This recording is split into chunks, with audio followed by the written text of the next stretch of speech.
Magandang araw po sa inyong lahat. Itago niyo na lang po ako sa pangalang Ben. 28 years old. Isang boy o driver dito sa bahay ni Doktora Camila. Katulong ang nanay ko sa bahay ng mga magulang ni Doktora.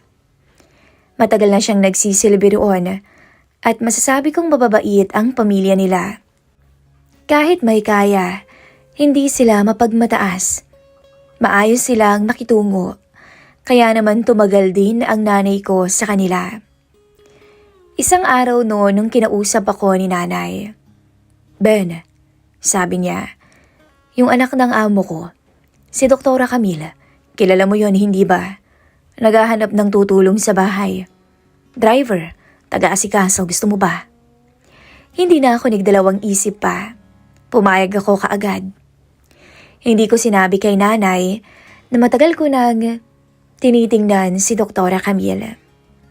Hindi kami close pero kilalang kilala ko siya. Ibang klase ang dating. Akala ko nga noon hanggang tingin lang ako. Hanggang lihim na paghanga lang. Hindi ko inakala na darating ang panahon na may mangyayaring hinding-hindi ko makakalimutan. Sa totoo lang, napakaganda ni Doktora. Bukod sa maputi, sexy, hindi halata ang edad niyang 46.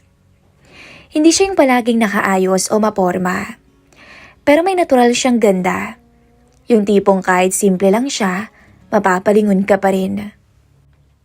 Noong buwan ng Hunyo, nagsimula akong magtrabaho sa kanya. Malaki ang bahay niya, pero malinis. May isa pa akong kasamang kasambahay. Si Melay, na dalaga pa. 27 anyos, madaldal, palabiro at medyo pilya. Ako naman, hindi sa pagmamayabang pero maayos ang pangangatawan ko. Sanay kasi ako sa mabibigat na trabaho. Bago ako nakapasok dito, naging kargador ako sa hardware sa bayan. Tagabuhat ng semento at hollow blocks. Kaya hindi na bago sa akin ang mabibigat na gawain. Balik tayo sa unang araw ko. Medyo nahihiya pa ako noon. Nakikita ko si Doktora sa sala. Maayos ang ayos. Simple lang suot pero elegante. Tumingin siya sa akin at ngumiti. Magandang umaga, Ben. Sabi niya. Hindi naman na tayo iba, hindi ba? Magkakilala naman na tayo. Opo, Doktora. Sagot ko at halatang kinakabahan. Alam mo na siguro ang papel mo dito sa bahay. Nabanggit na ba ng nanay mo? Opo, Doktora. Alam ko na ho. Tumango siya. O siya, sige. Doon ang kwarto mo. Katabi ng kwarto ni Melay. Melay, tawag niya. Yes, Doc. Ikaw na bahala kay Ben, ha? Aalis na muna ako. Okay po, Doktora. Pag-alis niya, kaming dalawa na lamang ni Melay ang naiwan. Dinala niya ako sa likod. Pinakita ang mga gamit, tapos ang kwarto ko. O ayan sabi niya. Magkatabi lang yung silid nating dalawa. Kung may kailangan ka, sabihin mo lang. Ngumisi siya bigla. O kaya naman, kung gusto mo ng kayakape, pwede rin ako. Sabay kindat niya at hawak sa braso ko. Napangiti na lang ako. Loko ka. Ganun si Melay, palabiro, walang arte. Mabilis lumipas ang mga araw. Nasanay na ako sa gawain ko. Ang magmaneho, maglinis ng bakuran, mag-asikaso ng mabibigat na gawain sa bahay. Si Doktora naman, tuwing tanghali madalas umaalis papuntang ospital. Minsan gabi na akong umuwi, minsan naman kinabukasan na. Tahimik ang bahay kapag wala siya. Pero kapag nandyan siya, parang may ibang aura. Isang araw, habang nag-aayos ako sa may sala, bumaba siya ng hagdan. Hindi ko alam kung bakit pero napatitig ako sa kanya. Halos hindi ako kumurap. Simple lang naman ang suot niya noon. Blouse at slacks. Nakalugay ang maiksing buhok. Walang make-up. Pero sa liwanag ng umaga, kitang-kita ko ang ganda ng mukha niya, ang kinis ng balat, At yung katahimikan ng kilos niya na parang may tinatagong pagod o lungkot. Ben? Tawag niya. Yes po, doktora. Pakikuha na yung susi ng kotse. May pasok ako mamaya. Opo. Habang inaabot ko ang susi, nagtagpo ang mga mata namin. Ilang segundo lang yun pero parang may kung anong kumurot sa dibdib ko. Hindi ko alam kung napansin niya pero ako, ramdam ko. Simula noon, hindi na lamang basta paghanga ang nararamdaman ko sa kanya. May mga pagkakataong nahuhuli ko ang sarili kong nakatingin sa kanya. Sa paraan ng paglakad niya, sa tono ng boses niya. Nahalata ako kapag pagod siya. At sa mga sandaling tila tahimik lamang siya sa sala. Akala ko hanggang tingin na lang ako. Akala ko hanggang lihim na paghanga lang. Pero mali ako. Dahil darating ang isang gabi, isang pagkakataon na tuluyang magbabago ang lahat sa pagitan naming dalawa. At doon magsisimula ang kwentong hinding-hindi mabubura sa alaala ko. Sa paglipas ng araw, mas lalo namang naging malapit sa akin si Melay. Lagi siyang nahawak sa braso ko. Minsan naman yayakap na lang bigla. May mga biro rin siyang may ibig sabihin. May mga tingin rin siyang hindi basta-basta. At ang mga kilos niyang parang laging sinasadya. Aba, Ben, sabi niya minsan habang nag-aayos ako sa may labas. Parang mas gumagwapo ka yata ngayon ha. Napangiti lang ako. Naku Melay, guni-guni mo lang yan. Talaga? Sabay lapit niya. Bakit parang lalo tuloy akong nahuhulog sa'yo? Alam kong biro lang niya yung mga banat niyang yon. Pero ramdam ko yung kakaibang init sa tono niya. Si Melay kasi yung tipo ng babaeng hindi nahihiya. Diretso, palaban. Ako, kahit sanay na sanay ako sa mabibigat na trabaho, hindi naman ako sanay sa ganung klase ng atensyon at biro. Sa mga sumunod na araw, mas naging madalas pa ang paglapit niya. Kapag nasa garahe ako, nandun siya. Kapag nasa kusina, bigla siyang lalapit at may itatanong. Kapag nagpapahinga ako sa likod ng bahay, uupo siya sa tabi ko. Pagod ka na? Tanong niya minsan. Medyo, sagot ko. Halika, sabi niya, sabay abot ng malamig na inumin. Alam mo Ben, magaling ako mag-alaga. Biro pa niya. Nakangiti siya habang nakatingin sa akin. Hindi ko na lamang alam kung anong ire-react ko sa kanya. Hindi ko rin naman alam kung paano siya itataboy. Hanggang isang gabi, wala si doktora noon. May duty sa ospital at kinabukasan pa ang uwi. Tapos na ang mga gawain. Nakaupo ako sa likod bahay at nagmumuni-muni. Nag-aayos din ang gamit nung biglang lumapit si Melay. Ben, sabi niya, samahan mo naman ako dito sa loob oh. Ang boring kayang mag-isa. Dito lang ako, sagot ko. Di tabi na lang ako sa'yo. Sagot niya agad sabay upo sa tabi ko. Magkalapit kaming dalawa. Sobrang dikit. Ramdam ko ang init ng katawan niya. Hindi siya umiiwas, ako rin hindi naman umalis. Tahimik lang ako, hanggang sa nagsalita siya. Alam mo, sabi niya, simula nang dumating ka rito, parang mas ganado na tuloy akong araw-araw gumising. Napalingon ako sa kanya. Bakit? Ngumiti siya. Yung ngiting may halong biro at katotohanan. Ewan. Siguro kasi may bagong mukha sa bahay. Melay. Bakit? Huwag ka namang ganyan. Tumawa siya. Ano bang ganyan? Hindi ba pwedeng gusto lang kita? Natahimik ako. Hindi dahil ayoko, kundi dahil alam kong may ibang pumapasok sa isip ko tuwing gabi. At yun, si Doktora Camila. Pero tao lang din naman ako. Lalaki lang din. At kapag palay na ang lumapit, ano pa bang magagawa ko? Dahan-dahan siyang lumapit noon. Hindi naman niya ako hinahawakan pero sapat para magulo ang isip ko. Relax ka lang.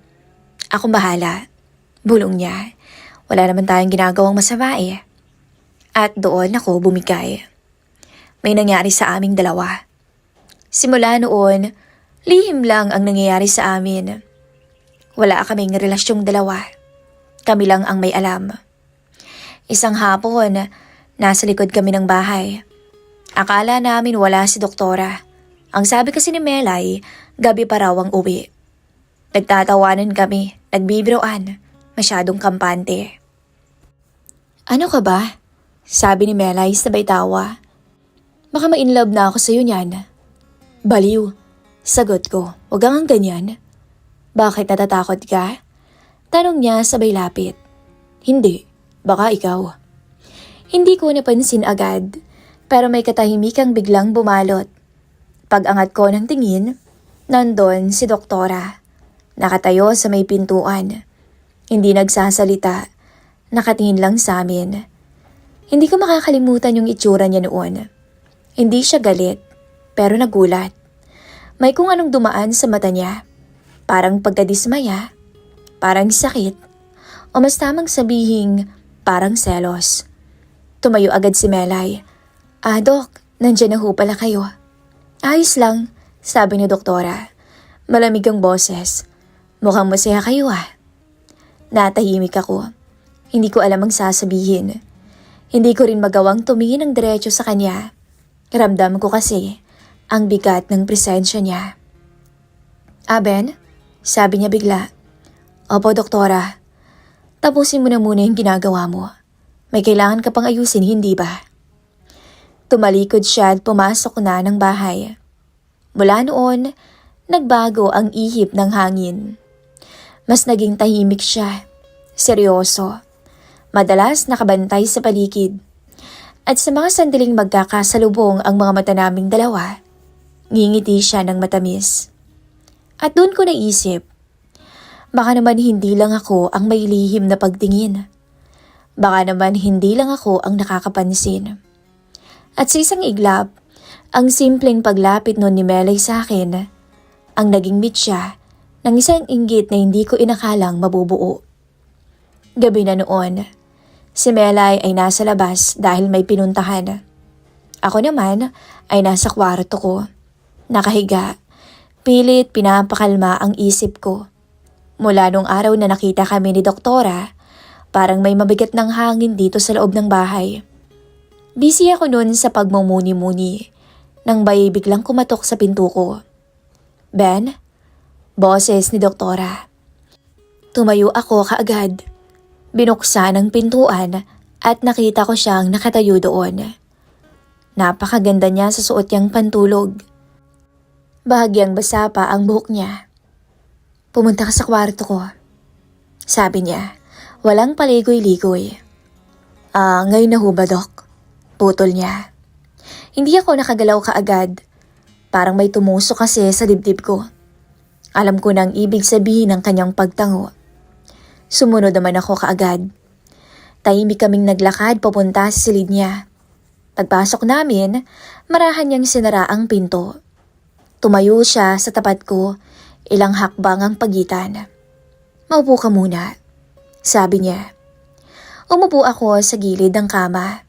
Siya naman ay nanatiling nakatayo, nakaharap sa bintana. Ilang segundong lumipas na puro katahimikan lang.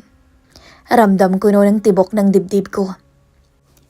Alam mo ba kung bakit kita tinawag? Anya. Hindi nga ho, doktora Sagot ko ng totoo. Huminga siya ng malalim. Nakita ko kayo ni Melay. Tubango ako. Opo, Dok. Pasensya na ho. Hindi ko kayo pinigilan. Hindi rin ako nagalit. Dugtong niya. Hindi ko alam kung anong sasabihin noon. Pero nagsisinungaling ako sa sarili ko. Ngayon ay lumiyon siya sa akin.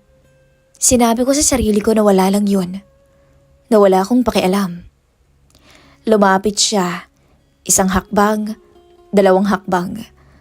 Hanggang sa halos magkatapat na kaming dalawa. Pero nagselos ako, Ben.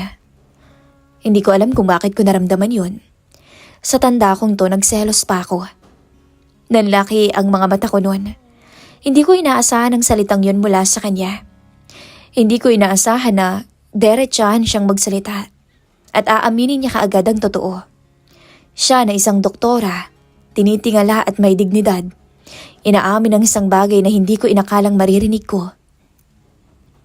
Hindi ko alam kung kailan nagsimula, sabi niya pabigla. Siguro nung dumating ka, siguro nung araw-araw kitang nakakasama, o siguro nung mga time na laging nagtatagpo ang mata nating dalawa. Napalunok ako ng laway ko. Doktora, Camille, sabi niya. Tawagin mo akong Camille, Ben. Parang may pader na biglang bumagsak sa pagitan naming dalawa. Ben, sabi niya ulit sa mas mahinang boses. Gusto kong malaman kung may ibig sabihin ba ang nakita ko? May relasyon ba kayo ni Melay? Hindi na ako nagsinungaling pa. Wala ho. Sa inyo ho ako may gusto, doktora. Sabi ko ng diretso. At matagal na ho. Napapikit siya sandali. Pagmulat niya, iba na ang tingin niya. Hindi na amo, hindi na doktora, babae na. Alam mo ba kung gaano ako nag-iingat? Tanong niya. Ilang taon na akong nag-iisa. Ilang taon kong sinarado ang pinto nito. Tapos tinuro niya ang puso niya. Grabe yung kaba ko nun. Lumapit na siya ng tuluyan sa akin. Inangat ang kamay niya at marahang hinawakan ng braso ko. Hindi ako umatras. Kung lalapit ako sa'yo, sabi niya. Tahimik kaming nagkatitigan. Ang mga sumunod na sandali ay parang huminto na ang oras. Inilapit niya ang noo niya sa noo ko. Ramdam ko noon ang init ng hininga niya. Naramdam ko ang bigat ng desisyong pareho naming tinanggap. Ben, ilak mo ang pinto.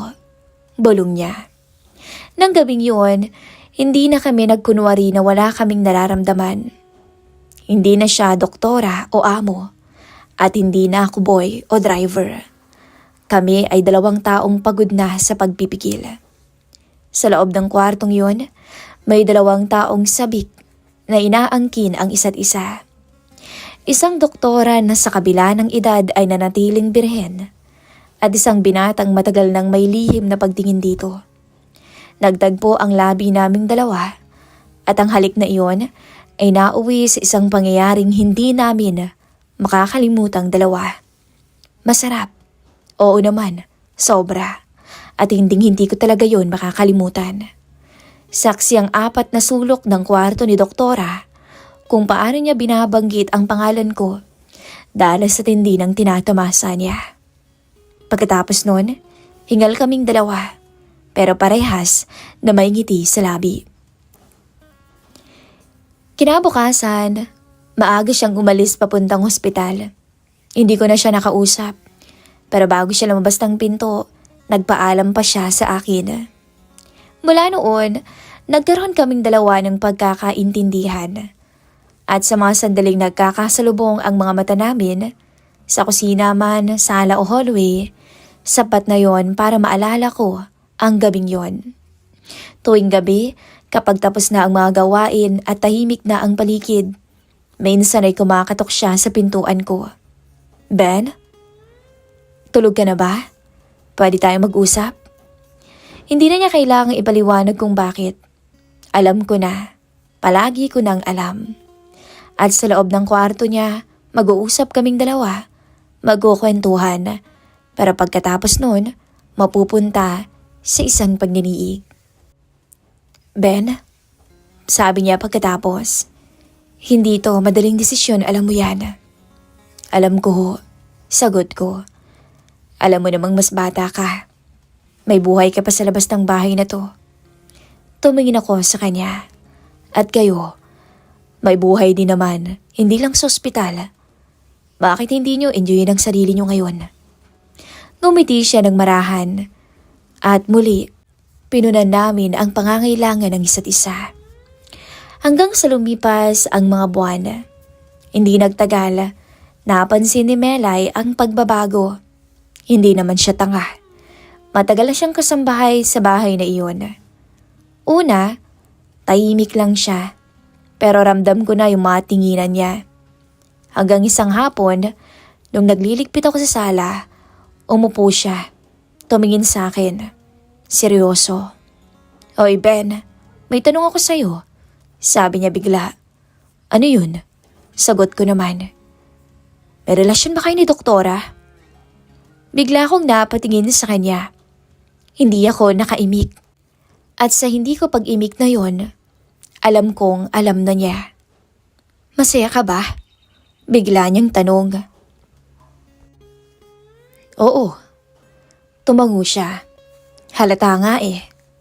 Natahimik kaming sandali. Tapos bigla siyang tumayo at lumapit sa akin. Hindi ako galit, Ben. Pero ang mga mata niya may kirot. Pero alam mo, umasa ako. Akala ko talaga ako. Hindi ko na siya sinagot. Hindi ko kayang magsinungaling sa kanya. Mula noon, nag-iba ang kilos ni Melay. Hindi na siya malambing, naging malamig na siya. Pero may mga sandaling bigla siyang lalapit. Parang sinusubukan kung may natitira pa ba para sa amin. "Ben," sabi niya minsan habang magkasabay kami sa kusina. "Naalala mo pa ba yung mga gabi na magkasama tayo?" Natahimik ako. "Melay, huwag ka na magpaliwanag." Putol niya. Alam ko naman eh. Ano bang laban ko kay Doktora? Hindi ko alam kung paano niya nalaman ng lahat. Baka nakita niya, o kaya naman naramdaman niya, o talagang obvious lang kami ni Camila. Sa bahay na ito, 3 kaming may lihim.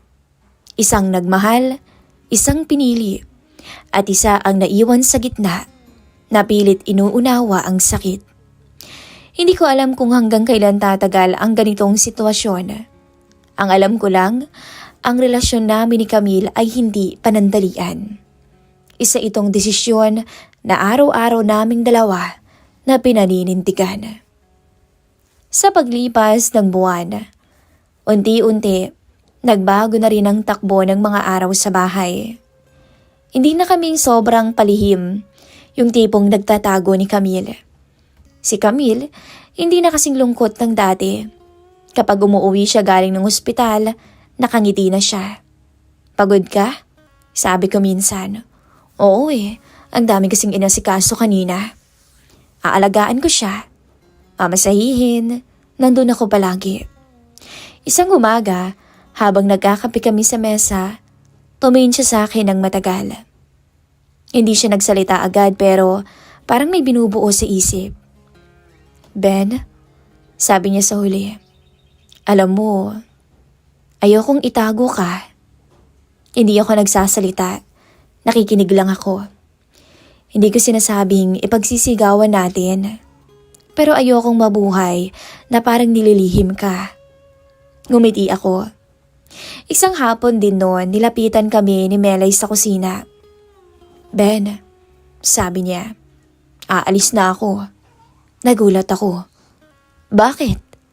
Ngumiti siya. Hindi masaya, pero hindi rin naman galit. "Kasi ayokong manatili dito, sa lugar na masakit." "Melay, tama na. Huwag ka na magpaliwanag no." Putol niya.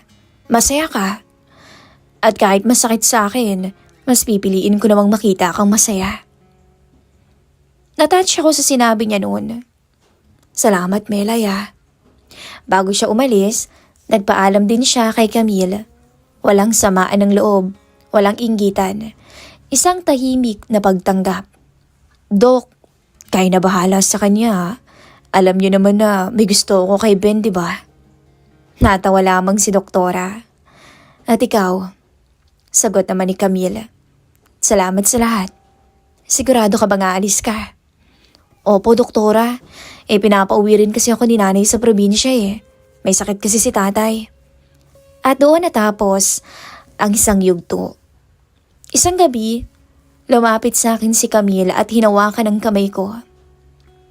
"Alam mo, Ben, gusto kong ikaw ang makasama ko habang buhay. Gusto kong tayong dalawa habang buhay. Salamat ha, kasi tanggap mo ang relasyon natin sa kabila ng edad ko." Sa sandaling yun, wala na akong hinihiling pa. Unti-unti inayos naming dalawa ang buhay namin. Lumipat kami sa mas maliit lang na bahay, sa labas ng baryo, malapit din sa ospital. Si Camille, nagpatuloy sa pagiging doktora. Mas buo, mas masaya. Ako kasi noon kaya lumipat kami, nag-enroll ako sa kursong matagal ko nang gustong kunin. Hindi na lang ako boy o driver. Mukhang may direksyon na rin ang buhay ko. Tuwing gabi, sinusundo ko siya. Inaalagaan, pinaghahanda, at syempre, ako ang naging katuwang niya sa lahat. Isang gabi, habang naglalakad kaming dalawa, napahinto siya bigla. Ben, sabi niya, alam mo bang unang beses to? Na ano? Na hindi ako nag-isip ko nung sasabihin ng iba. Ngumiti ako. Masarap sa pakiramdam, no? Tumango siya. Tama ka. Masarap. Hindi perpekto ang mundo. May mga bata pa ring humuhusga sa kanya. May mga bulungan pa rin kaming naririnig. Pero hindi na yon ang mahalaga sa ngayon. Dahil sa dulo ng araw, may dalawang taong piniling maging tapat sa sarili nila. Ako si Ben at siya si Doktora Camille. Hindi man kami nagsimula sa tamang oras, hindi rin sa tamang sitwasyon, pero natapos naman kami sa tamang desisyon. At minsan, sapat na iyon para tawaging masaya ang wakas. Hanggang dito na lamang po ang aking kwento. Maraming salamat po sa lahat ng nakinig sa kwento ng aking buhay. Muli, ako po si Ben.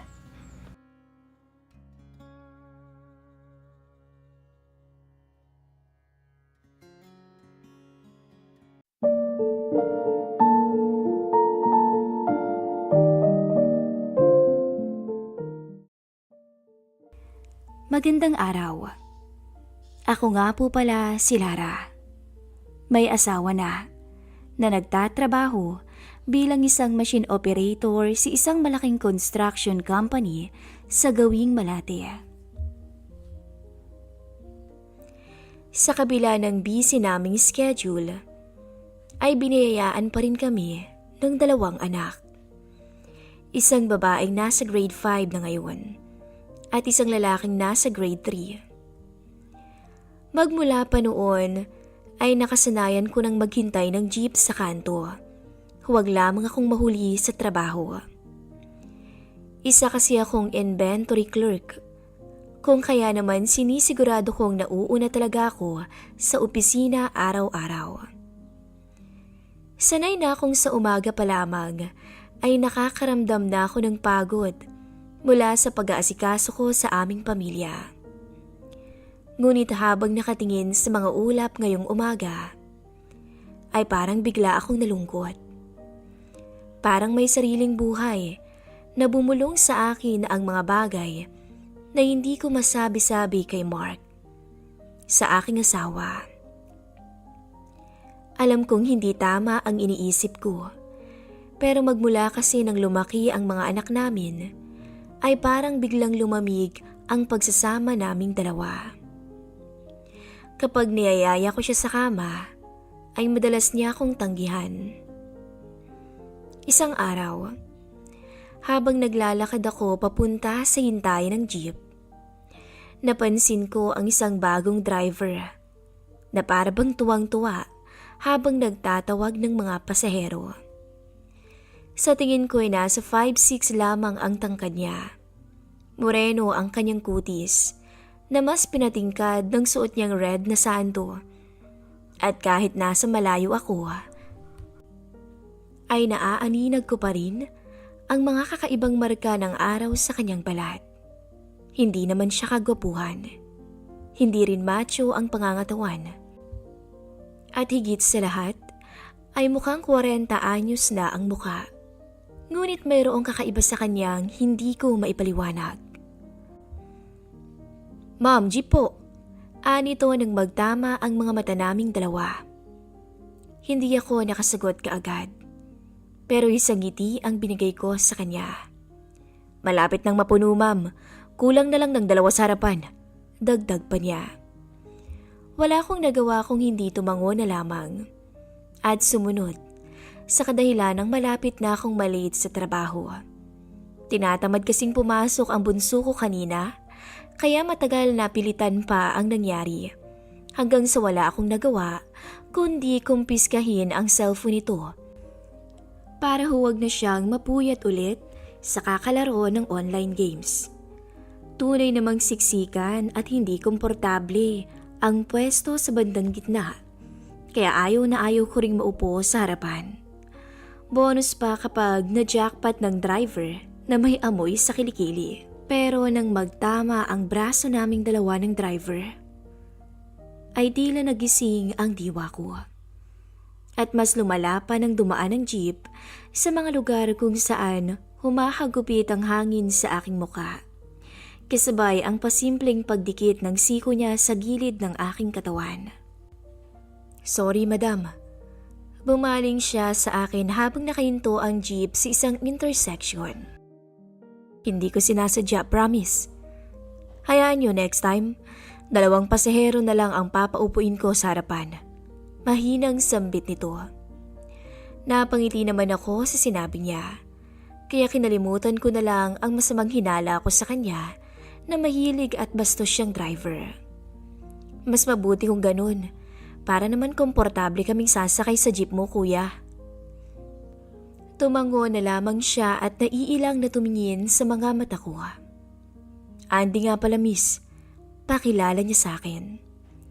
Simula noon, parang araw-araw kong hinahabol ang oras para makahabol sa jeep ni Kuya Driver. Hindi ko maintindihan kung bakit. Marahil dahil ganun na lamang niya kadaling nakuha ang atensyon ko. Kulang na lang tuloy, magmukhang hatid sundo ko siya dahil walang araw na hindi kami nagkakausap. Hindi ko naman nababanggit yun sa aking asawa dahil may sarili naman siyang motor at iba ang tinatahak na daan papuntang trabaho. Sabay man kaming kumakain sa hapag, ngunit mga bata lamang ang madalas nakausap ko. Naiintindihan ko namang pagod at stress siya sa trabaho, ngunit pakiramdam ko ay tuluyan na itong nawalan ng gana na kausapin ako. Para bang umuuwi na lang siya sa akin dahil akong asawa niyang masahol pa sa kasambahay kung ituring nito.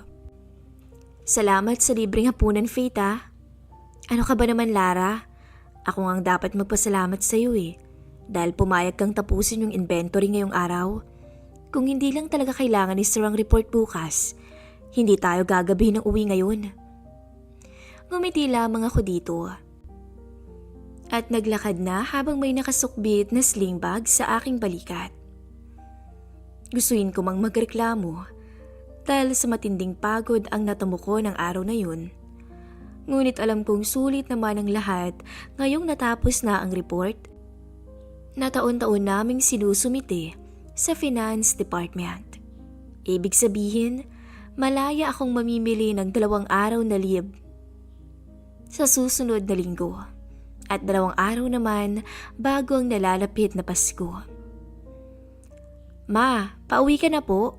Nagagalit na si Dad dahil hindi mo raw sinabi na overtime ka ngayon.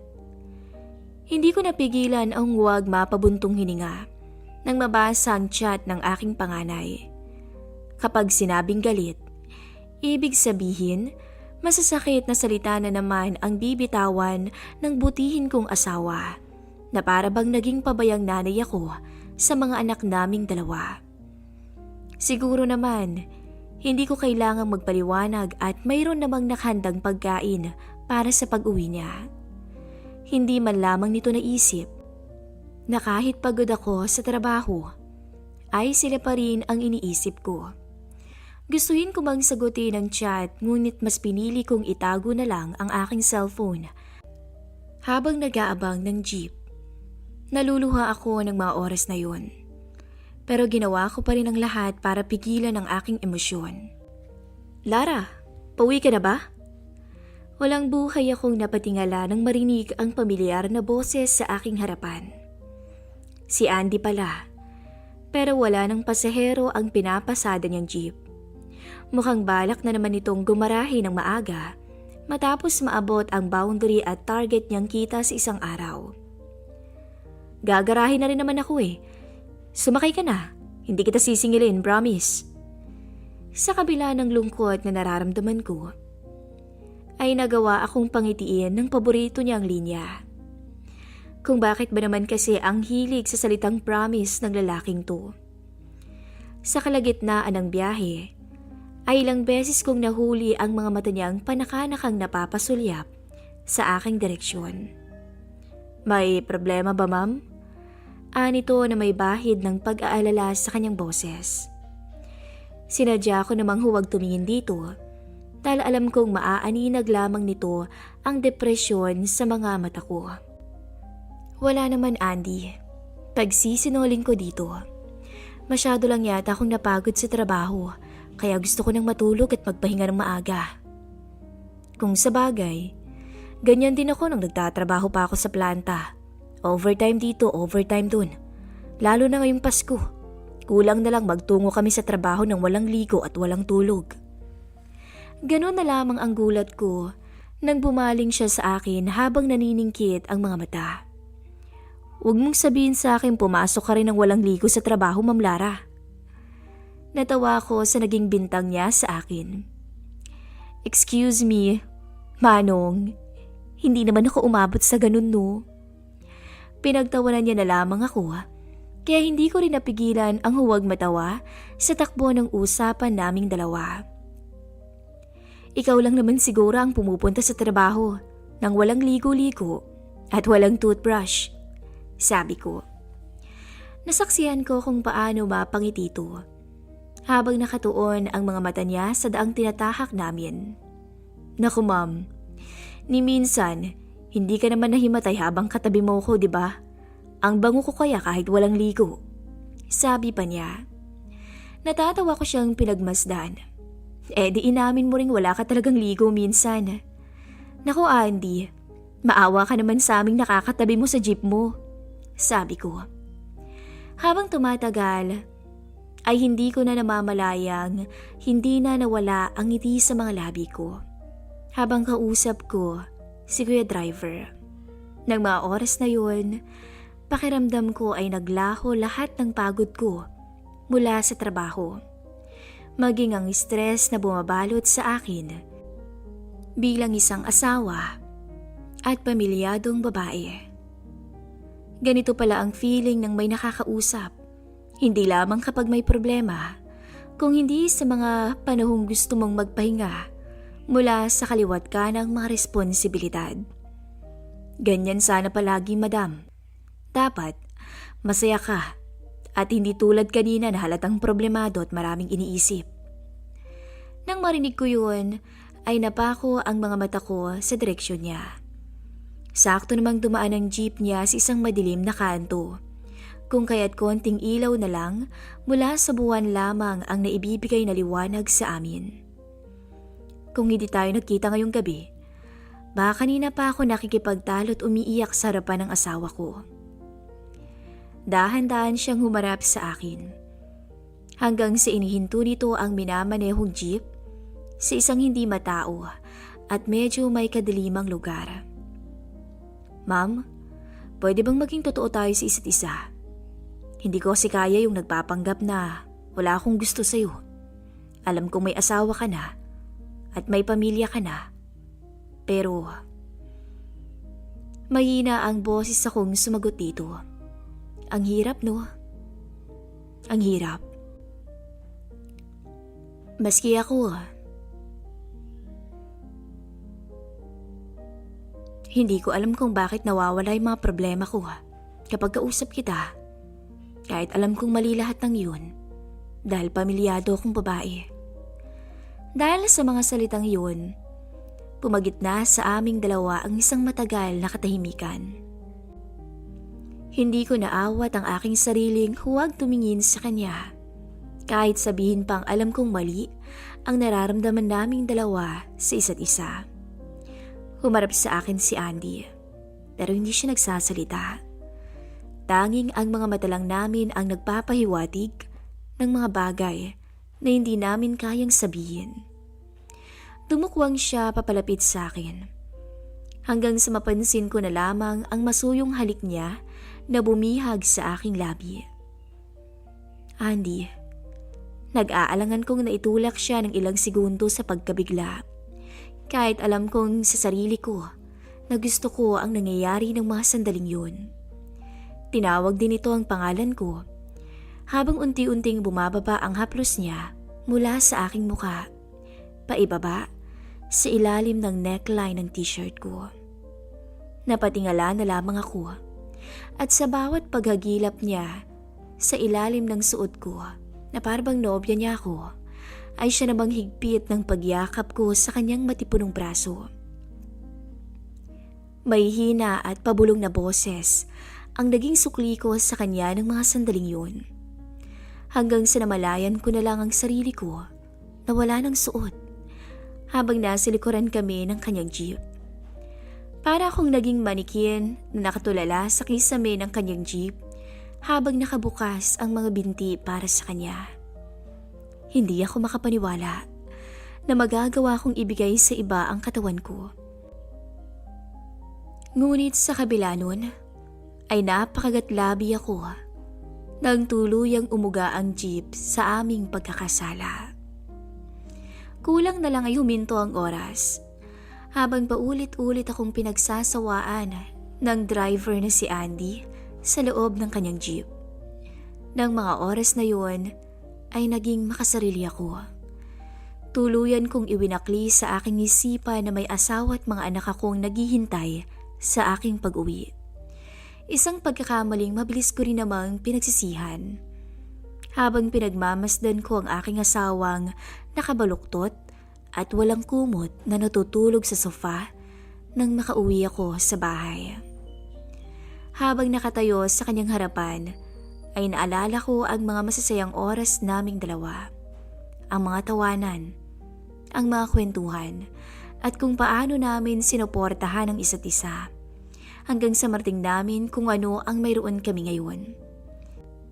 Siguro'y kailangan lang naming mag-usap at magkaroon ng oras para sa aming mga sarili.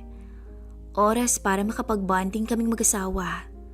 Malayo sa maingay at nakakapagod na mundong ginagalawan namin ngayon.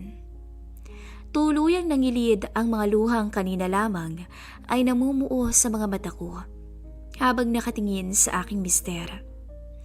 Para akong nasemento sa aking kinatatayuan nang mahigpit niya akong niyakap na tila ba nawala ako ng kaitagal sa piling nito. Pinag-alala mo naman kami ng sobrahan. Akala namin may masama nang nangyari sa'yo pa uwi. Kalungkutan ang unang bumalot sa akin. Ngunit pinilit ko pa rin makapagsalita mula doon. Kahit alam kong kasinungalingan lamang ang maisasagot ko sa aking asawa. Pasensya ka na. Matagal naming natapos ang report, kaya nagabihan ako ng uwi. Nagulat ako nang umiling siya sa harapan ko. Wala kang dapat ihingi ng tawad, Han. Ako nga dapat mag-sorry sa ating dalawa. Dahil hindi ko namamalayan nawawalan na ako ng oras sa'yo. Sa ating dalawa. Sa mga anak natin. Masyado yata akong naging busy sa trabaho. Hindi ko na naiisip yung hirap mong pagsabay ng pag-aasikaso sa mga bata habang tinutulungan akong punan yung mga pangangailangan natin sa pera. Nang mga oras na yun, tuluyan akong napasandal sa balikat niya habang dinadama ang presensya nito. Tahimik akong humingi ng tawad sa kanya dahil sa pagkakamaling alam kong habang buhay kong dadalhin at pagsisisihan. Isang kasalanang nagawa ko dahil nagpadala ako sa kalungkutan at pansamantalang kaligayahang hatid ni Manong jeepney driver. Isang linggo pagkatapos nun, muling nag-cruise ang landas naming dalawa ni Andy habang kasama kong nag-aabag ng masasakyan ang aking pamilya. Pansin ko ang excitement ng mga bata dahil napagpasya naming magbakasyon muna sa pamilya ng aking asawa sa Batangas. Tumigil ang jeep na minamaneho ni Andy at bahagya kaming nagkatitigang dalawa. Nang mga sandaling yun, walang ibang salitang lumabas mula sa kanya kung hindi, "Jeep po." Umiling lamang ako bilang tugon dito.